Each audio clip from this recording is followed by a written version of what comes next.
休息了这么久，可能大家都忘了我们常规赛的实力，但是没关系，我们很快会再让你们见识到。如果能在季后赛打败他们，我也相当于证明了我自己了。2000次击杀不会是终点，就像我们这赛季的征程也不会就这样结束。2000杀，丢在的脚步没有停，生涯2000杀，在 LPL 也是排名第1的。哇，小狗收割停不住，顺便还能破个记录。我既然选择了中路，就要有 carry 的角色，我会扛着队友前进。我之前说过了，季后赛的 RW 不会让大家失望。我们打 EDG 的时候，我给大家看 Super Carry 多硬币。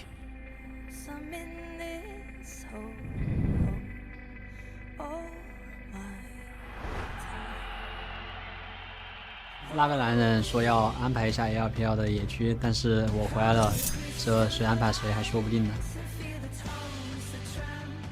上个赛季我们扮演的是挑战者的角色，但是如今的 IG 已经今非昔比了，请拭目以待。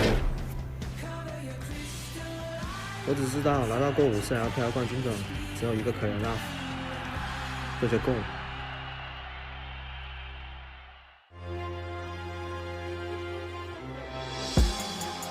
6 paths, they're calling me Madara. Your guys will hide in the midst of my brothers, put iron in fists like Casio. Man, call me an amateur. I put numbers and squares like dates on a calendar. Had everyone dressed in black like I came here trying to unlock a new character. Had everyone dressed in black with a bottle in hand like Lei Wulong. Walk in a party, see a Barbie, you looking nice, I just give her a smile and a wink. Could have been dead, I could have been rich, I could have been locked in a cage.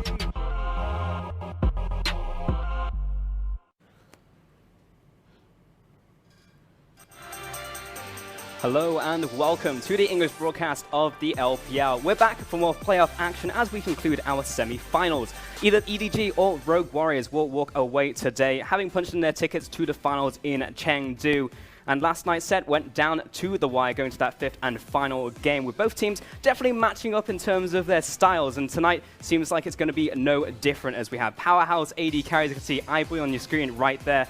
And also, you look at the scaling compositions on top of that, we're definitely going to have sparks flying as we get towards that mid and late game between both of these two teams. And you can hear the crowd right now getting hyped up as every single player passes on your screen right now. I mean, star-studded lineups right here, and it'll be exciting to see if Rogue Warriors, who are currently walking down the corridor, can take down EDG, because right now it seems like the prophecy is about to come true, with EDG maybe looking towards RNG in the finals, and we'll have to see if that is the case. Welcome to the desk. My name is Richard Polskam. As you can see, we are Riffside right now. We're up and close and personal with the action, and right alongside me dancing is Brenta Raz Mohammed, and alongside him is Indiana FLICKR and Black. How are you both today?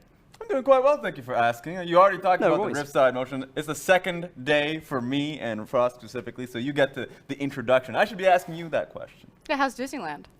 It's lovely. I'm expecting this thing to rotate at any time. We're about to go for a wild ride. Please keep all appendages in the ride at all times. I'm sure this will be exciting. Frost, how are you today? I am a little bit under the weather, so if you hear me start to go through puberty, you know what happened. But yeah, we are actually covering the games. They're live in Hangzhou right now. We're covering them from our studio in Shanghai, so that's why we have these incredible surroundings. Yeah, our throats are both hurting on both sides of Raz currently, so we've created a sandwich right here, so apologies for that one, Raz. But let's go ahead and take a look at the bracket and how it's been shaping up so far in the playoffs here in the LPL, because we are lagging just a little behind the rest of the leagues. But you can see Rogue Warriors in their journey to the semi-finals came straight into the quarterfinals and won the anime war against BLG, and it will be facing EDG today. It's just because we like to save the best for last, Pulse. That's all it is. That said, you are correct. Today is our last semi-final for that final ticket to Chengdu to face RNG in the finals, so either Rogue Warriors or EDG. But that's not all the action that's coming at us, as we also have our 3rd versus 4th place match. Yeah, and whoever ends up losing, that's not a prize you want to be able to take going up against Invictus Gaming, because that yesterday's match was incredible to see.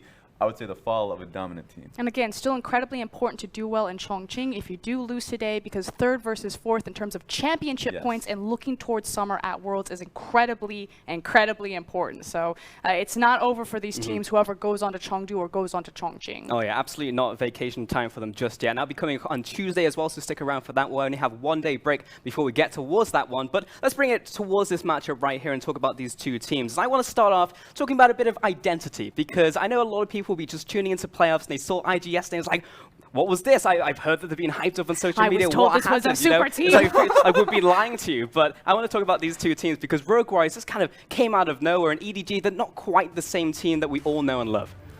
Honestly, when you look at the strengths, both of them are fairly similar in the fact that EDG are bot lane focused, but of course SMLZ focused. But even before we even hit on the fact, I want to talk about the fact that you're having differences in terms of mid lane jungle synergy. While our Rogue Warriors are incredible in how they utilize jungle mid lane, a little bit different coming out of EDG. Yeah, the reality is that both these teams are incredibly similar. They're both going to be about their bot lanes. They're both going to be about the late game 5v5, but it's how they approach this. Raz just touched on this. There's a strength in Rogue Warriors jungle mid synergy and how they control the early game to allow SMLZ to scale up, whereas EDG are much more about the mid focus. It's still a lot about the jungle mid synergy, although Haro and Scout have been on the weaker side, but it's so they can blitz you, hit you hard, get out of lane very quickly, and close out the game at 25 minutes. And you talked about the weaknesses of EDG just a little bit. Sporadic carry performance that just comes in the fact that while Scout can come out and have phenomenal performances, phenomenal games, and even mentioned it coming into this game, the little bit of video saying that he can and he will carry,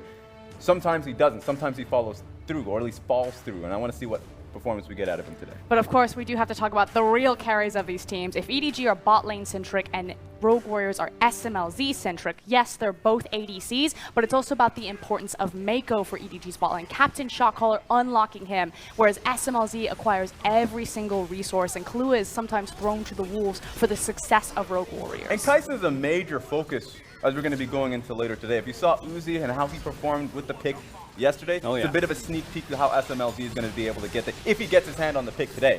Because while SMLZ, we talk about how SMLZ focus, he goes towards hyper carries later on, but we might be seeing a lot more of the Caitlyn's if, of course, he gets the hand on it coming out of EDG. Yeah, it might actually be unfortunate that Rogue Warriors and EDG are playing second, because Invictus Gaming got a real taste about how strong Kaisa is when Uzi got his pentakill on it yesterday, which might mean that we don't see Kaisa unlocked today, and it's just on the permaban list. Hopefully, I want to see Kaisa unleashed, because he is the queen of Kaisa. Yeah, you're absolutely right. It took them 3 games to be like, maybe we should ban away this champion. It's a little too strong right now. And also, we actually saw Rogue Warriors pick up this pick even before 8.6, the patch we're on right now. So on 8.5, they were still using it, and they were still taking names with the pick. I mean, the reality is that we play more Kaisa than anyone else because we had it available to us before playoffs. So we have the most Kaisa online, so our team should be very comfortable and very considerate of what this champion brings to the matchup. On top of that as well, we have a lot of hyper carry AD carries within the league that understand what Kaisa is supposed to bring for you as we hit those 2-3 item breakpoints, and just be able to unload. So SMLZ very naturally fits that style. It definitely does, and you're saying it's SMLZ focused for sure. The marksman in this game will be very interesting to follow. SMLZ definitely feels like an amplifier. You give him all these resources and he just spews out so much damage for the team, but at the same time, maybe this can be exploited here. As you can see the lineup on your screen, EDG, Ren top lane, Hara in the jungle, Scout in the mid lane with iBoy, and Mako making up the bottom lane. And of course, the big question mark is, where is Clear Love? We saw him as the final game for EDG. He said in the intro video that he's back, baby, you need to fear him, but it's Haro that's starting today, and EDG have looked much weaker with Haro in the jungle. He is a place that can be exploited. And while that's true, you do have to remember the fact that Haro has been playing the majority of the games, and we only saw Clear Love for that one set going up against BLG. Looked impressive, but starting out with Haro means that you want to start out with that consistent lineup. And it does mean that since we haven't seen Haro for the 2 weeks that EDG have been resting for this playoff moment, that perhaps he's expanded his champion pool. Once known as a coin flip, only a Jarvan and Kha'Zix player, maybe he pulls out the Trundle that we saw MLXG so dominant on yesterday. Maybe he looks for something like the Olaf and brings just a new weapon to this EDG squad right when it counts. Yeah, because we've seen those problems all throughout the split. You know, the team has had to try and play around Haro. I vividly remember when he was on that Sejuani pick, walked towards the bottom lane, stepped in the trap, and the whole play fizzled. So hopefully we don't see that today coming out of EDG. We can see some of these team stats as well. I know yesterday we're looking at first and second, and today's no real difference, second and third on so many of these stats. Yeah, the biggest point of focus for me, of course, is team jungle percentage, because while we were putting a lot of questions towards Haro specifically, second place in team jungle percentage, Rogue Warriors are going to try and get a track on him. So I want to see how they play around Flawless and if Haro is going to be a factor this game. And a reminder, Rogue Warriors across the board look much better statistically in almost every single metric. They were also in the harder conference. EDG is the last remaining team of the Western Conference that's still left alive. There were 3 teams in the Eastern Conference in the semifinals alone. So it speaks to how dominant Rogue Warriors have been for so long that they have padded their stats in the more competitive conference.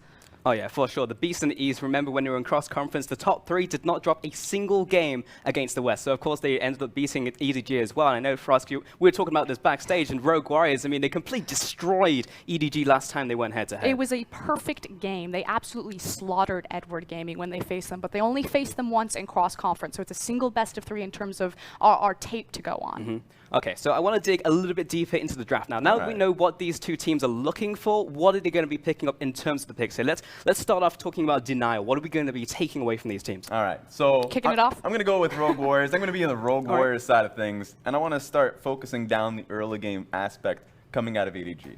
Caitlyn has been a primary pick that they go towards time and time again. Take the Caitlyn away, and I want to see, of course, iBoy look to pick something up, or at least something else up, so he doesn't have that 8-minute, I guess, timeline. You didn't want to deny the snowball. Exactly, and of course, Shen is a flex pick that comes through time and time again coming out of EDG. So I don't want to see it being picked up by Mako. I don't want to be seeing it picked up in the top lane. And speaking of the top lane, to round it out, Camille is a major focus. If it's going to be an SMLZ focused team, then I don't want to see him getting dived, and I don't want to see Mouse getting completely split pushed on. So protect Mouse, protect SMLZ. So I completely feel Raz. I'm going to be EDG in this case scenario. And while Raz is trying to take away a lot of EDG's tools to snowball, to really brute force in the lane phase and allow Rogue Warriors to scale up, I want to deny any sort of safety options for Rogue Warriors so EDG can brute force them. That means Tahm Kench has to go. I don't care if you pick it. I hope you don't. I want to see Kench banned because I just think he's an unfun champion. But you need to make sure that there is kill pressure on the bot lane because iBoy and Mako love to play aggressive. They love to play forward.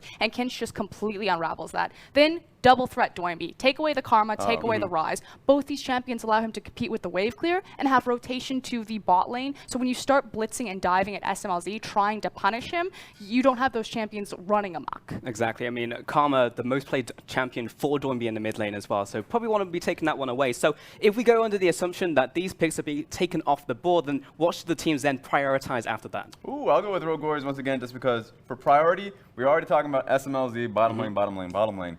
Kaisa is the biggest one that he's been looking towards. It fits his pool, it fits his style. Now, the only caveat and why I have Varus here is because I just don't expect it getting away from the bans. Like, EDG should just ban it repeatedly. So if that does become a factor, pick up the Varus, which has been a major priority in the playoffs in the season, just because it is such a strong laning phase focused champion, and it allows them to create plays on the bottom side as well, and then tie that as well with the Tahm Kench. You already said that you don't want the Tahm Kench, but if it is free, get Killer with Tahm Kench and save SMLZ. Yeah, hilariously, when I was drafting this as well, I also grabbed Varus and Tahm Kench. I think they will be the 2 most contested picks, and they're going to go back and forth, trade a bunch of hands. I want to see it banned, though, which is why I then put Talia on here. Again, EDG's key to success is getting all of their resources down bottom. Talia is Scout's best champion, and it helps him get up that roam, and Sejuani then helps him contest the Scuttle Crab vision, and it's such an important pick for Haro. I'm hearing that the teams are going to be getting into the Rift very shortly, so let's just go over the flex picks between both these two teams very quickly. Thankfully, it's quick, because flex for Rogue Warriors has been Rise and Sion. Sion goes mid lane, Sion goes top lane. Sion is a busted champion. Pick it up. I like fun champions, Shin Camille. They're fun. They flex between jungle, top, and support. They get involved in the action. They're cool to watch. All right, so let's get to predictions. It's crunch time. What are we getting out of these guys? I'll start with Resident Flip-Flopper, Razzleplasm. What's going on, Raz? I'm not flip-flopping. You just picked the wrong sides. That's actually true. You've been less around the flip-flopping recently. You nailed the Rogue. I think you nailed the Rogue Warriors, but go ahead. What's your prediction? I will take 3-1 for EDG. I think the fact that EDG will come in strong, will finish strong. If Haro comes out poorly in one game, they can come out with clear love, and that's What part of perfect game did you miss, Raz? The only footage that we have on tape is Rogue Warriors absolutely dominating Edward Gaming. And then the weeks after that. Yeah, and they were still in the more competitive conference, and then we also have tape of them coming back and beating BLG, with EDG almost lost to. I'm Rogue Warriors. I think it's 3-1 today. I think Doinby is going to the finals. Okay, split desk coming out here. I'm actually hearing that the even though we were speeding towards Champions League now, we've slowed back down again and there's an issue on stage. So let's go into question time. This is my favorite part of the day. So we're going to start this one off with talking about the AD carries in the bottom lane. Of course, going to be a massive part of this early game. So we're going to go Price of Right rules once again. I'm a big fan of that personally. So what's the highest... No, wait a second. I know how this game works. You know, just for that, Frost, you're going to go first because last time Raz did. Okay, so highest damage percentage from the the ADCs. Keep in mind that the averages you can see on your screen right here, 33.4% out of SMLZ, and second place iBoy, 33.2. So, Frosk was the highest damage percent we're going to see today. You want me to actually give a number on the damage percent, or who's actually going to have a higher damage percent? Why not both? Oh boy. Okay, I think SMLZ will actually have the higher damage percent because I actually think it's more likely that he'll play a hyper carry versus a mid-game power spike. I think it's more likely that iBoy will pick up the Varus. Not that SMLZ won't play it, but more likely that iBoy has it, whereas iBoy will grab like a Jhin, which is going to make his damage percentage off the charts. And I think it's probably going to be around 35%. Okay. I'll say I agree with the SMLC aspect. We might even see a Lulu or Karma coming out of Doinby, so I'm going to go for 40%. That one game, you might just see SMLZ being the only one on the map that does it in. Because the reality is also that was a stat when Gangplank was being played a lot by Mouse, because that's like the collective. And as Mouse is moving away from the GP and moving more towards tanks, obviously the ADC is going to eat up much larger percentage share of the damage. Yeah, and you can see that we weren't like, oh, crazy, because we often see 40% come out of the AD carries pretty often. So we'll see if that actually happens in the end. Before we head over to the casters, we're going to hear from iBoy, and is traveling to Chengdu. 这次季后赛意味着我们会有点难受，因为我们要坐2个小时的车去杭州。 但是还有比这更难受的，就是要坐3、4个小时的飞机去成都。 Welcome back, everyone. My name is Dom. Joining me here is Rusty, and we've got Rogue Warriors versus EDG already into our first pick. And Rusty, already, Rogue Warriors have Kai'Sa. Starts off with a Kai'Sa, Dom. We've already got the Kai'Sa locked in, so SMLZ's been empowered. He gets his champion of choice. The question is, what do EDG do from this point onwards? This is the one rule we gave them, Dom. Do not give Rogue Warriors Kai'Sa. And the answer from Edward Gaming, they're going to try to deal with it in Alistar. Now, this is the Mako pick. This is something that he's known for. This is something that he is very well known for. And we heard from the desk, you know, EDG, if they want to focus on that bottom lane, it is through a champion that does have roam capability that Mako can utilize. Varus will be the follow-up, so already EDG very heavily prioritizing that bottom lane. I think as we expected. I mean, I wonder if EDG have actually pinched themselves a little bit here. They ban the Tahm Kench away, they give over the Kai'Sa, and they don't get the Tahm Kench to pick for themselves when they're on the red side. Ultimately, EDG, they've got a higher priority on the Alistar and the Varus, and whilst I like the Varus, I expected the Varus. Alistar as a first pick was not something I had in mind, but I will say, as we've got 3 picks apiece right now between these respective teams, nothing is a surprise. Yeah, this is all power picks for the two. Sion now locked in for Rogue Warriors. That's a flex between Doinby and Mouse. Scout returning towards his most played Talia. He's been huge on the champion this split, and we heard him saying, hey, I want to be the carry for this team in playoffs. Yeah. And this is exactly what he's looking for. And it's not just his most played champion, it's his best champion by far. Something that we've wished he would play all split long, but he would differentiate here and there, and it's good to see coming into the first game of this best of 5 in the semifinals against Rogue Warriors. They bring the best first. Absolutely. And of course, this is the game where you set the momentum, you set the pace. Of course, winning this series allows you to try and dictate the rest. Though, if EDG, I'm fairly certain at this point, they just want to kill against Rogue Warriors, remembering the last time they played, where EDG played a grand total of, I think, 70 minutes worth of gameplay and didn't get a single one. So I think anything is kind of a step up at this point.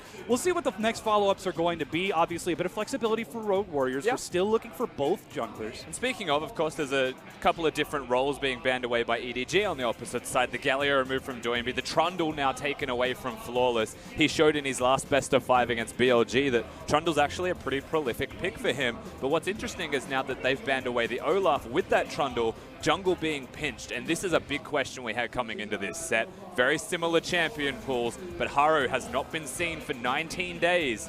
Does he have something new, or does he even not need to show that right now? As usually the jungle is the champion pool that gets pinched between both of these teams. We know Rogue Warriors are very well known for their mid-jungle synergy, Doinby and Flawless. Haro is going to have to try to go up against that with Scout on that very mobile Talia, so no surprise, he takes the champion that he has taken the most this split with Sejuani. And again, this could be a comfort thing. Haro has not played on a playoff stage before. This is still his rookie split. And to be fair, it's just a Sejuani. Why would you not pick it when it's available, right? Any other hovers would be second-rate versions of what is usually the Sejuani. The ranged engage, the coupling with the composition they've got, it's perfect for their comp. All they're missing is that top laner wild card, and honestly, as a 4-man unit, they're super strong right now, so they get to react to what Rogue Warriors pick, they get to counter accordingly. Yeah, and this is an exceptional composition from Rogue Warriors. They got double flex with the Rise Scion, so they can pick and choose how they want to determine that mid-top matchup. Yeah. that does mean that Ray will get a bit of flexibility in looking at the two champions that he's against. He knows that it's going to be the Scion for the most part. You would have to assume, of course, Yeah. that is going to be the case. We have seen some Ryze go top lane. Mouse in particular has played the champion. But so it's there's always a Doinby. chance, but it is Doinby. This is that Game 5 versus BLG champion where Doinby put on the super carry pants, as he aptly said just before. He certainly did. And we'll get the chance to see him return towards that same champion. And with that, we've got our compositions all locked in. Doinby, the heartbeat for his team on a champion that he almost single-handedly won Game 5 on to advance to this stage of the semifinals. Along with the rest of his team leading the vanguard against Edward Gaming. Mouse with a big laugh and a smile as he goes up against former teammates Scout, Mako, and iBoy. It is going to be quite the challenge to bring them down this time, because this is not the EDG that we saw earlier in the split. This is not the EDG that Rogue Warriors smashed in Week 5. Well, we don't know what EDG this is, and that's the biggest question mark that we have. They came into the last week of the LPL and they had some form about them. They took down BLG, a team that was surging forwards, and they did look like they were strong in the end, but that was with Clear Love coming back, and maybe that was a honeymoon period for EDG. Now it's Haro starting one more time, and Haro, in his first playoffs, has to step onto the big stage against Rogue Warriors, a side that have got momentum. They've already played 5 games. They're warmed up on the playoff stage. Not an easy feat for him to do, and not when the pressure is on. Absolutely. If you can't beat me at my Haro, you don't deserve me at my Clear Love, is what Edward Gaming is going to be saying on stage.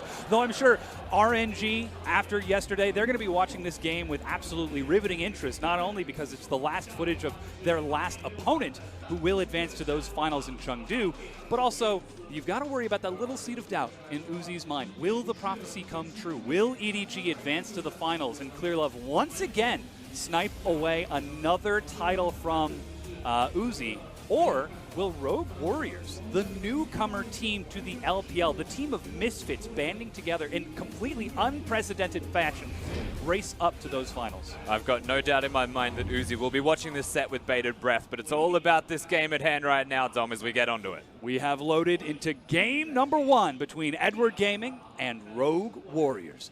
The fans have filled the arena. I'm sure we're going to hear them any second.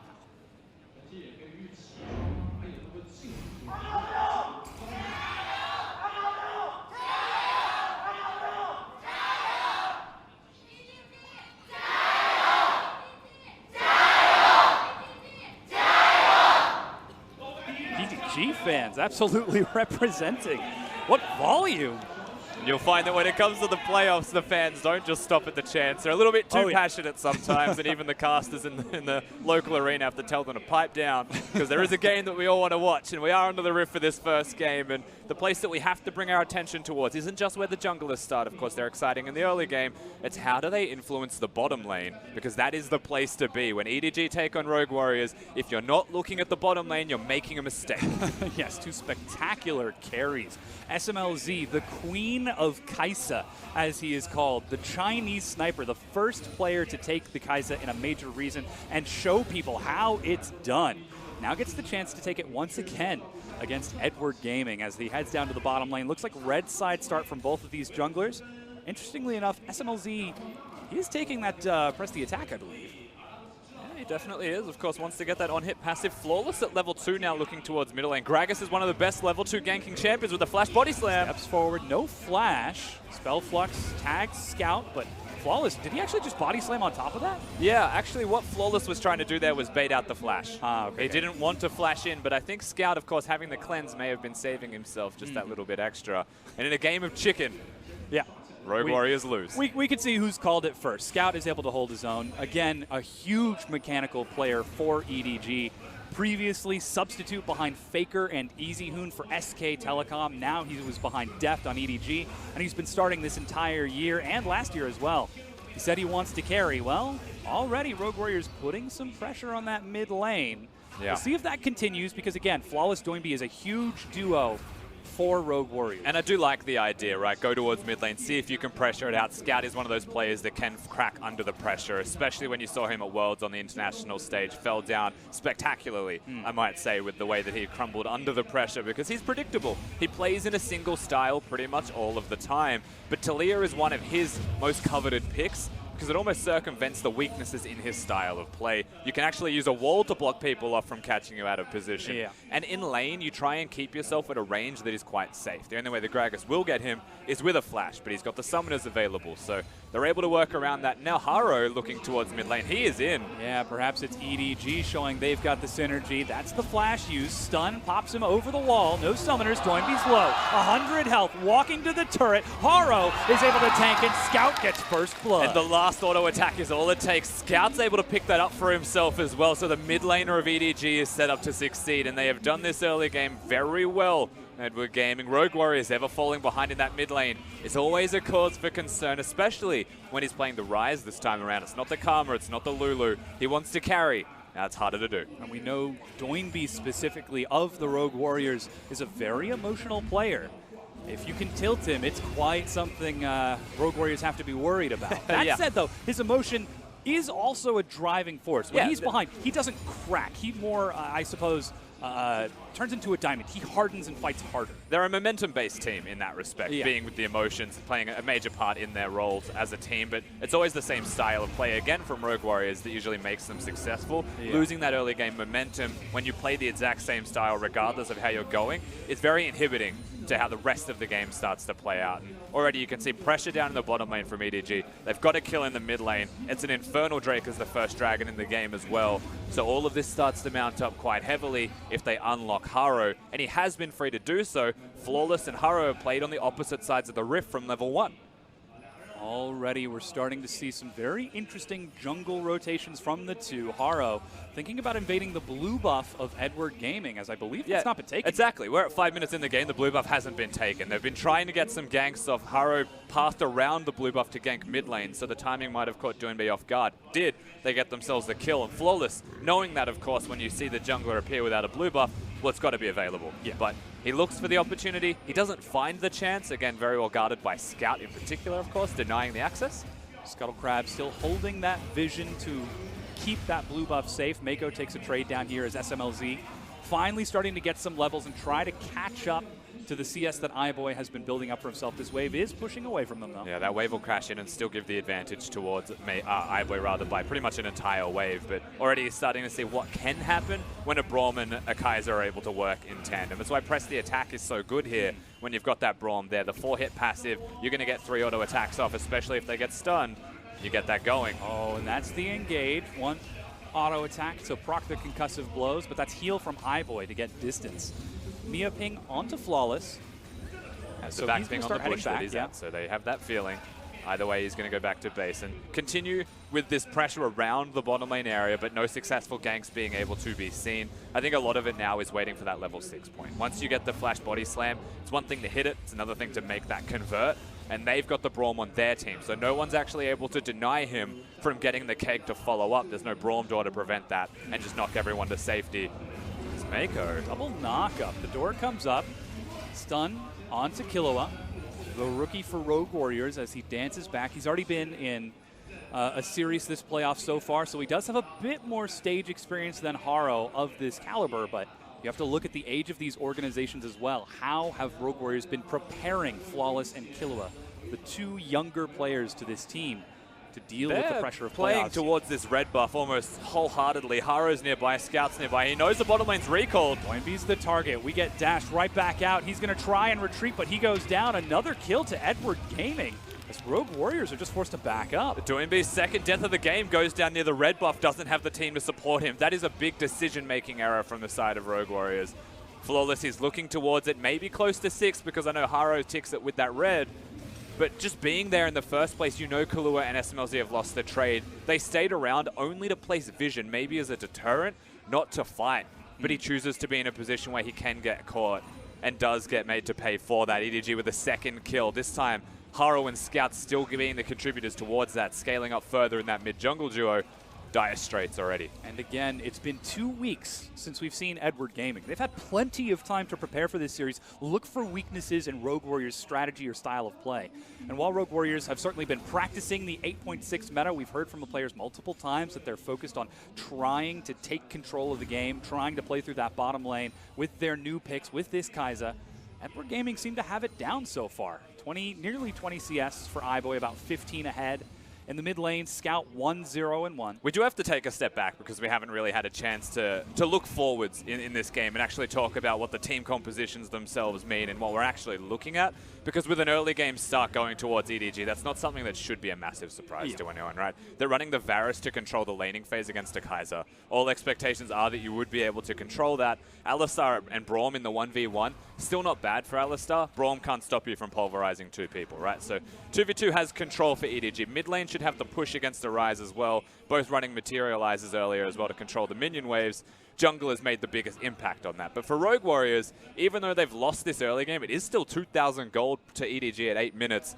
They're looking towards late game. Longer lens. They need to look past the early hurdles and scale up towards that later stage of the game where a Kaiser can pretty much win everything by herself in the team fights. Doinb can just be a tank shredder with her if they'd like. And there is a lot of crowd control on Rogue Warriors roster to complement Kaiser's passive. Absolutely. This is a style that Rogue Warriors have got to be comfortable with, as it's what got them originally into the LPL. The first few weeks, it was all about that late game, hyper carry-centric SMLZ style, the Kog'Maws, the Varus, sometimes even the Vayne if he was feeling a bit frisky. But now he's got the new hotness, that Void Vayne in the bottom lane, as you like to call her, Kaiser. Space Vayne. Space Vayne, that's the one.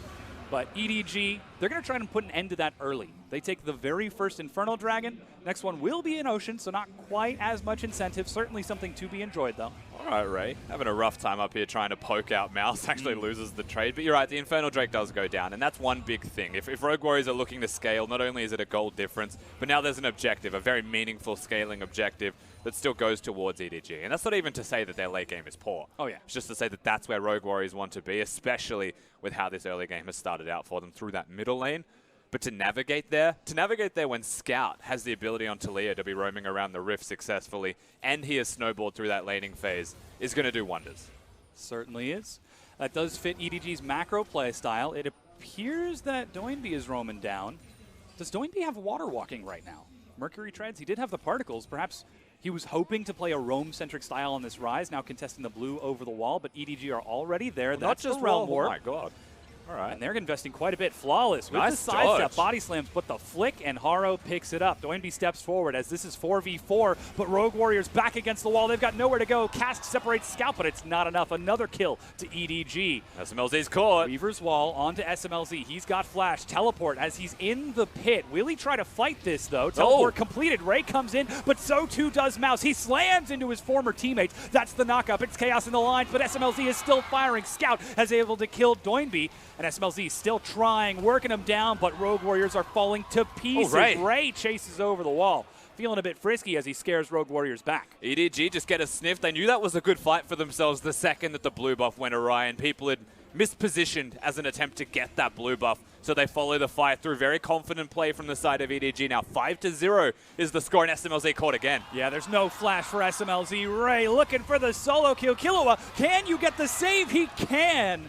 Keeping his 80 carry topped up, the first kill for Rogue Warriors. And that was the point where EDG unfortunately overstayed. The teleports, the death time is way too low at 10 minutes. EDG must be feeling like it's a bit later in the game with the way that team fight went. It was prolonged. It gave too much time for Rogue Warriors to walk back after going down in the first place. Remember, Killua, he was the first death. Yeah. And that seems to be the best, I think, exemplification of the style of these two teams. EDG, they want to make sure they've got those fights that they can afford to take. They want to know when you have overextended so that they can punish you accordingly. Rogue Warriors seem to thrive just a little bit more in the chaotic fights during these early games, which allowed them to get that first kill back in. That said, though, it's still 2,500 gold down for Rogue Warriors, taking a fight that was risky to begin with. Yeah, you know, traditionally, like when you really think about why would they try and take that fight, a Kaiser should be able to roam faster than a Varus. A Rise should be able to roam very quickly as well, and he was in the area. And then both top laners having teleports. Well, Ray wasn't Mega Gnar, so that's also a decent timing if you're looking for the play. But because EDG have the push, and it was in their blue buff, of course they're going to be there first. Of course they're going to be able to make that play and collapse faster. And Haro's strong, Scout's strong. Now they're even stronger from that fight. I understand what Rogue Warriors were thinking but it's not the fight they should be taking. Ooh, Killua senses something's off, but it's not the red buff. He's found Scout. Knockup stalls it out. Doinby tries to get in. Finally, he gets the kill, but will again go low and die. SMLZ joins the fight. Doesn't quite have the ability to chase too far, but Mako is doing work along with Haro. Killua goes low. What's going to be the target? SMLZ finishes one off, and Rogue Warriors are actually backing out of this. Chains of Corruption catches him. He gets the kill. iBoy will follow up, though, and say he is the better sniper here. Stands and delivers iBoy and SMLZ. They have the AD carry battle, but EDG are still the victors in the end. The tank duo of Haro and Mako able to get so many kills pretty much by themselves. Very strong from EDG, but Rogue Warriors are fighting back consistently throughout all of this. They are getting trades now from a place where it might have been dire straits, feeling a little bit better for themselves. And a nice little dodge there from Flawless with the body slam ensures that he stays alive for quite an extended period of time. And unfortunately, whilst SMLZ is here far quicker than that of iBoy, Doinby had to sacrifice himself to go forwards, flashed in to get the kill. And flashing forwards to an Alistar and a Sejuani, not a good decision for yourself in the end. No, it is not. But and then SMLZ gets the kills. Yeah, iBoy finally able to catch up. It did end up being a 2 for 3 in favor of Rogue Warriors as they walked away with 3 kills, only giving away the 2. That will reset some of those bounties a little bit and get some much-needed gold onto that Kai'Sa. You can see SMLZ now with the finished Guinsoo's and finished Zerker Greaves. iBoy certainly right there as well, as he does have the experience advantage and 30 CS up. So still just waiting to spend that gold for the time being.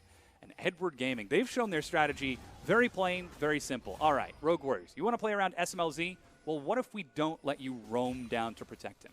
Yeah, they cut it off before they could actually get down there, but still, Rogue Warriors have found opportunities to keep themselves a little bit closer. The only person who's really been suffering is Doinby in that middle lane, and he's still getting kills as an end result. Killua didn't block that with the door. He chooses to let it crash. It looks like perhaps they want to fight instead. Doinby has caught up. He's just outside of range with that Realm Warp. That was a party cask to disengage them. Just trying to keep them interested. That's what it was. And still, though, EDG are clearing vision around here. They've spotted Doinby back in that mid lane, and immediately they just loop around with the next wave. It's not a cannon wave. Teleport not ready for either top laner. And still, EDG with the siege, they're looking to take the turret. They actually catch SMLZ. He's got no flash. The CC locks him in place. Scout with the kill. Killua trying to retreat as best he can. But EDG are just going to walk this down. Lots of slows, lots of damage. Not enough for another follow-up kill, but that's first brick going over to EDG and a kill. Yeah, you take the turret, you move over to the dragon as well. The Ocean Drake has just spawned. EDG playing this game out super simple and very clean. The second they see Doinby go to mid lane, they knew the keg was down. There was no real threat for Rogue Warriors to try and defend this. There was no trade on the opposite side of the map from them either, so they just outright lose the trade. They lose more gold. They lose another objective from it.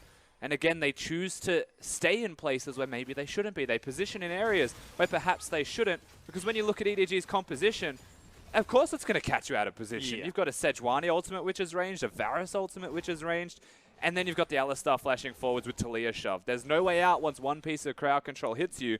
You just need to not be in a position to get hit by that crowd control in the first place. Well, at least there's a bit of a window for Rogue Warriors to farm that bottom lane now. SMLZ and Killua make his way back down. No turret, no dragon, no incentive for EDG to be down there. They've already set their eyes to the next neutral objectives. This is the intelligent macro decision-making that we laud EDG for. They are so ruthless with macro objectives once they get an advantage. Well, now they've got one, and they're already headed up top. Yeah, this is that stock standard Edward Gaming that you want to and expect to see from them, particularly playing around Mako's lane as well. No clear love, no problems, of course, if they're able to still play bot-centric. And Haro just constantly hovering like a shadow to EDG's bottom lane. He's currently defending iBoy, who's going to finish off that single turret. Rogue Warriors are trying to trade, but this is already looking a bit dicey for Rogue Warriors as iBoy, he's getting gold, he's getting minions. 3 members of Rogue Warriors look to be pushing bottom. Meanwhile, fighting mid lane as Doinby realm warps back under his turret. He barely navigates himself to safety, but yes, Rogue Warriors traded this time around, but they are far too slow to defend the second lane. That tempo still well with them. They want to fight, though. Yeah, Mouse with the engage. Look at the damage onto Scout. Ooh, that one missed, and a stun on the side. Cask separates it. SMLZ joins in, but already they've lost their front line. Killua opens up the door. Mouse gets flicked back in. SMLZ dodges one, still sitting on the Void Rush as he's looking for an opportunity, but he just can't find anyone isolated and doesn't have the damage just yet. Scout pins him into the wall. The repositioning, SMLZ gets one at the cost of his own life. Pure mechanics has only had to get a single kill there, and still Rogue Warriors, they do not win the fight. Great kiting back from EDG to be able to net themselves the kill, instantly changing to Flawless. He has the flash available. Well, it doesn't matter because he can't use it. That's how quickly he dies. Rogue Warriors, they still lose the turret when they try to mount the defense. And if that doesn't feel like desperation, I don't know what does. And we're only 18 minutes into this game. Rusty. That gold is stretching. EDG are playing out of their minds. Look at this fight. It's Rogue Warriors once again thinking they can take it, but they just can't quite collapse. Flawless, who gets killed near immediately as well. The cask misses the mark and actually moves the carries towards him. And suddenly, you know, whilst the carries are free from Rogue Warriors to make some plays, the only reason they get trades at all is miracle work from SMLZ, who's just honestly a star of an AD carry. Now, he gets himself scout, dodges the headbutt pulverize. Works nicely with Kalua, of course, to net that one. But that's an afterthought. That's a trade down when EDG are already smashing them. This is quite the shellacking. 5,000 gold lead for Edward Gaming. They are ruthless. They are efficient. They are brutal. And Baron is up in 1 minute. Already they're setting up vision. They're looking to take the Rift Herald. Mouse might not even get a chance to escape. He's going to have to ult now. Tracking down his former ally. Can he catch him? Oh, no. Doesn't get ahead of the train. Tragically, you can't drag onto the caboose and follow through. I feel like there might be an interaction where you could headbutt him and then flash in front, but unfortunately the headbutt doesn't hit the mark in that case. And EDG, they'll just settle for the Herald. And if you do want to know what a party Herald looks like, that's when every outer turret is down and you get to use it for a special occasion. So that's what they've got right now with this Rift Herald that they can take for free. Shelly is going to go to Haro. And with that Baron up in 30 seconds, there's even a world where you put it in bottom lane. You put it somewhere that they have to deal with and then threaten the Baron, especially when you're 5,000 gold ahead. Yeah, that's exactly what we see. EDG, they've got the blue timer. They're setting up vision on this side of the map. Baron isn't even up yet, but they're still controlling vision around the pit. Flawless is there. This could come down to a Smite battle. Smite missed, and Haro with an auto attack gets it. Mouse gets flung in, but Rogue Warriors are looking for the fight. Mouse is already dead. Weaver's Wall splits them up. Luckily, Mouse. Killer was able to hop away. That's control of the Baron. 20 minutes just crest over. If you're EDG, you do not do the Baron. You still get picks. That's what your composition excels at. Oh, flawless. He just walks forward and gets annihilated by Edward Gaming. Look at that clear love. Not even on the Rift, grinning from ear to ear. They don't even need me, Clearlove saying right now. EDG, they get kill after kill, pick after pick. And next in line, take a ticket because Rogue Warriors, they're looking. Hex flash onto SMLZ. He's knocked, he's flung, he's trying to get into the back. Killua is going to be soaking so much damage, but two members of Rogue Warriors are the only ones that are still alive. And despite stylish footwork, iBoy steps up to lock down the kill. And the only remaining member of Rogue Warriors is Doing B. He may want to take a ticket and get in line, but it'd be a bit risky now that everyone has died one by one. EDG, they get the kills and they get themselves the Baron uncontested. Their composition is being played out to a T, and Rogue Warriors look like they have no answer whatsoever. So often we talk about playoff buffs, but EDG are showing that there's a whole new meaning to the phrase. This is just ruthless Mako finding SMLZ. Yeah, surgical precision from Mako when it comes to these engages, getting into the back lines, iBoy as well, recognizing SMLZ had no ultimate. He is just going to die no matter what, so flashes forwards with the confidence play. Lots of excitement for EDG getting these kills. Oh, yeah. I mean, we heard the fans before the game, but this should give even more volume to the EDG cheer next time, as 12 weeks worth of progress are now on the line in this best of 5, and EDG are showing that they have been working day after day to prepare for this best of 5. Rogue Warriors, they're the ones coming up short in this series so far. 8,000 gold down, and it's only 22 minutes in.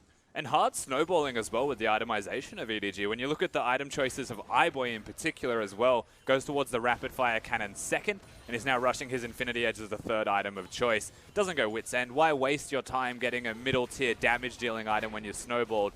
Max out that damage. Haro's on the side, Ray with the engage. They've already managed to catch one. Killa was trying to retreat, but the Talia wall will separate the rest of the team, and it is immediately dropped so that EDG can continue to push. Are they going for a Dancing Herald right now? They're going to summon the cannon. They've got the Herald going, and this inhib turret has already gone down, so the inhib will be free to take. They break it down before Shelly charges. The inhibitor will follow. She's looking for a second one, and they are still going forward. The second missed headbutt, but Herald Herald is not going to stop for that. SMLZ tries to clear the wave, but Herald charges forward. The first Nexus turret is chunked down to half, and still, Scout is split pushing in a side lane. EDG are playing a 4-1. Rogue Warriors look like a fish out of water right now. EDG know they're ahead, so they're pushing it to the absolute maximum. Now they start to play chicken with Rogue Warriors. They have to engage sooner or later, Rogue Warriors, but there's no Gragas ultimate. Only the flash is there. It has to be Mouse on the Scion, and they don't see an opportunity to press forwards. They're not given an entry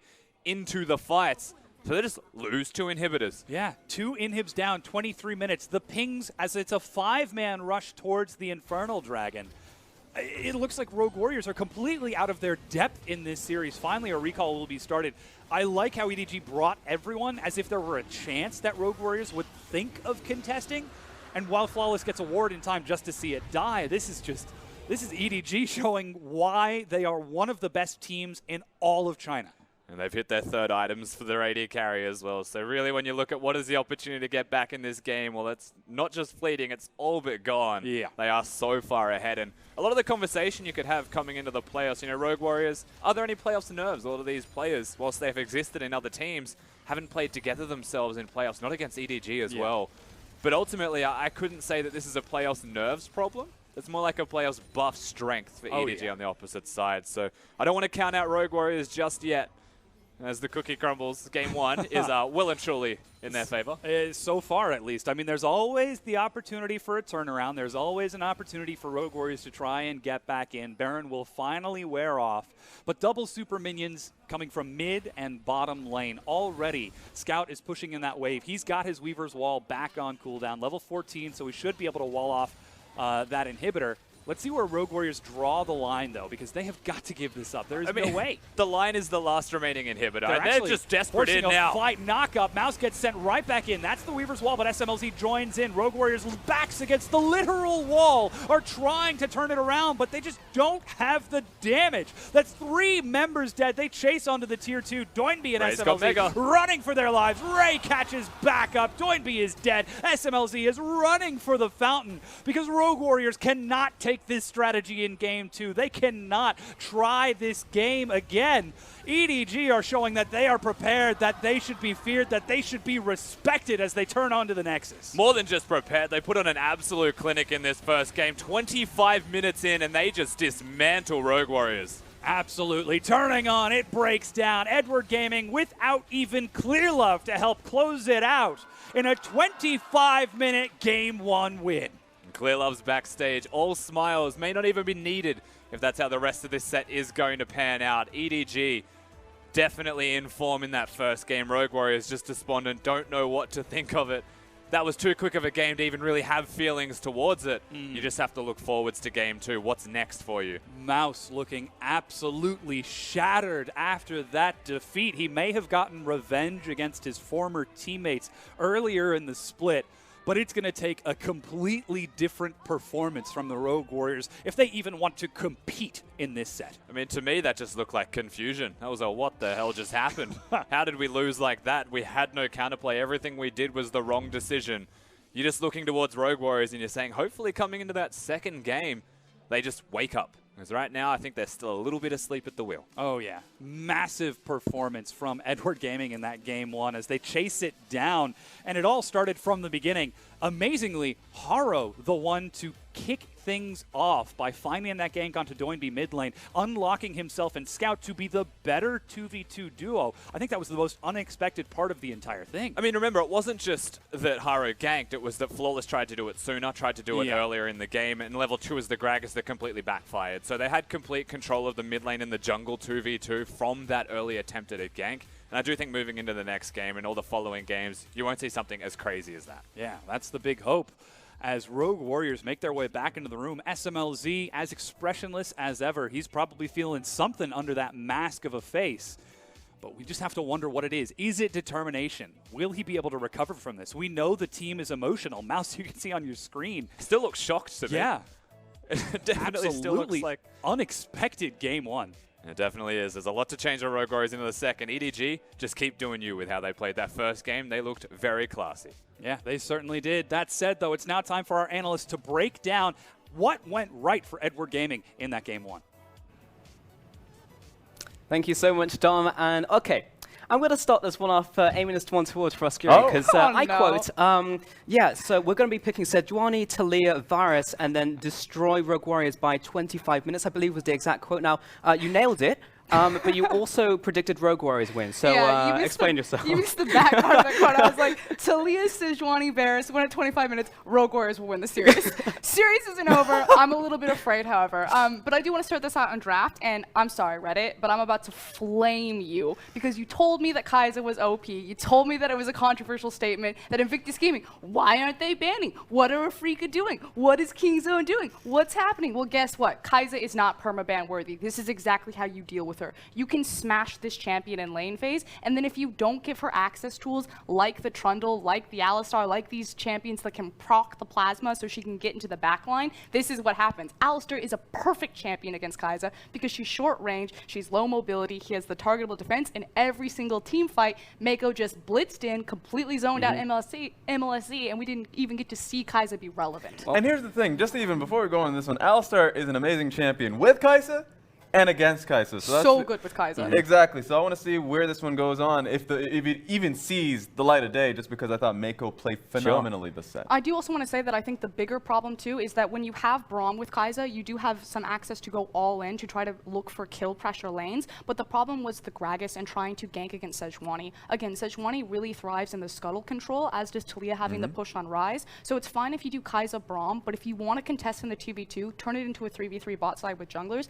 you need to have a different jungle mid matchup. So the Kai'Sa really struggled in the early game because her mid jungle wasn't able to give her access to utilize her all-in potential. But I understand why the Gragas existed. I understand. Oh yeah, I get why the pick was there, but it's just like conflicting narratives. Sure. Yes, ultimately they needed to really hunker down and defend the bottom lane. That was the entire strategy. Of course, the disengage point from the Gragas, TP, double TP from both Ryze and the Sion. They should be able to make the bot lane defense work, but there was so many points of miscommunication. This seems to be terrible execution. Exactly. This is a consistent point whenever it comes towards a Kai'Sa composition or a Kog'Maw composition. Essentially anything that wants to get to the late game aspect of it, because if it doesn't, if you lose that bottom lane early, then it becomes an issue of, well, I mean, this champion can't push all too well, and she has to get to the next destination. Yeah, I want to dig a little bit deeper here, Raz. We're talking about communication, and we can really just see a massive disconnect here with Rogue Warriors. You can see how greedy SMLZ is. He's like, I can do it. I'm looking at the highlight reel, but it just comes apart at the seams here. And a lot of the misexecution does start with Kahlua dying. So Braum dies, has the ultimate available, way overextended, and now they're missing one of their key members, and they decide to take the fight anyway. SMLZ was so greedy, holding on to his flash. He didn't want to have to flash over the Dragon Wall. He was waiting for the TP to come in. So I like that aspect of Rogue Warriors. It's why sometimes they do find these miracle team fights. But again, why are you attempting to take a 4v5, especially on those item breakpoints? EDG's composition was just stronger than you were never going to win, even if it was a 5v5. Yeah, it was on EDG's terms. They had the vision control of the area as well, just because they had the push priority. At this point in the game, you have to be able to choose your fights wisely. There were certain aspects where it looked good for Rogue Warriors around the mid lane. There were certain points where they would have done that. They mis-executed it, but you just have to hyper-focus on those skirmishes specifically, because the goal shouldn't be to outright win it. It should be to prolong it, so you don't have to worry about you losing out fights or losing out vision or losing out dragons. I think they lost sight of what their composition wanted to do. And frankly, Rogue Warriors just got blitzed in the early game. And usually those bot lane plays. Blasted. There's a lot of words here. There's a lot of words you can use for that one. For sure. So many synonyms coming over from that one. That is a good one. We're going to ship that one. But talking about the bottom lane here as well, like EDG, we see so many of their plays move towards the bottom lane. It's just like, something went wrong. Maybe the jungle wasn't on the same page. But they had such a massive advantage by this point that EDG were able to collapse into this one. And Rogue Warriors, they were like, where's Silent? Yeah, exactly that. Look at Sion. He has no teleport. He's just used his ultimate to get back up into the top lane. And 15 seconds before that replay happens, Sion is actually walking bottom. They know that the dive is coming, and he's choosing to try to ult into the back line. But again, it's the lack of communication, the terrible execution. If Sion then says, guys, I'm going top lane, the rest of Rogue Warriors didn't believe him, apparently. Yeah, you got to back up on out of there if that just turns out to be the case. If that's the call, you lose the tower. Exactly. Instead, they just choose to feed and not only give up the tower, but then give up all of the kill gold advantage. Now, we've given Haro a lot of flack, coming into pre-game and coming into this series because of his performance during the regular season. However, he will be picking up our man of the match, our MVP in this game coming out of the jungle here. There we go. I mean, that's a good on him, obviously, being able to pick up that MVP for himself. I thought he performed really well in the Sejuani here today. He's on Sejuani. Yeah, I understand Haro is playing better, but that champion is so easy mode, especially for everything that EDG want to do. If Haro starts to perform on something like a Gragas, then I'll be like, okay, he's the go-to jungler, but right now he's just clear love 2.0. I mean, that's fair, but even in regular season, we saw the Sejuani really just not pan out even for Haro. We saw it multiple times and would walk bot, miss the ult, miss the Arctic Assault, and be like, oh, well, we'll try again in 6 minutes, boys. So now, because he hits his ultimate, he's suddenly MVP? When the Sejuani ends up picking up MVP, it's never about the mechanics. It's always about, are they on the right track?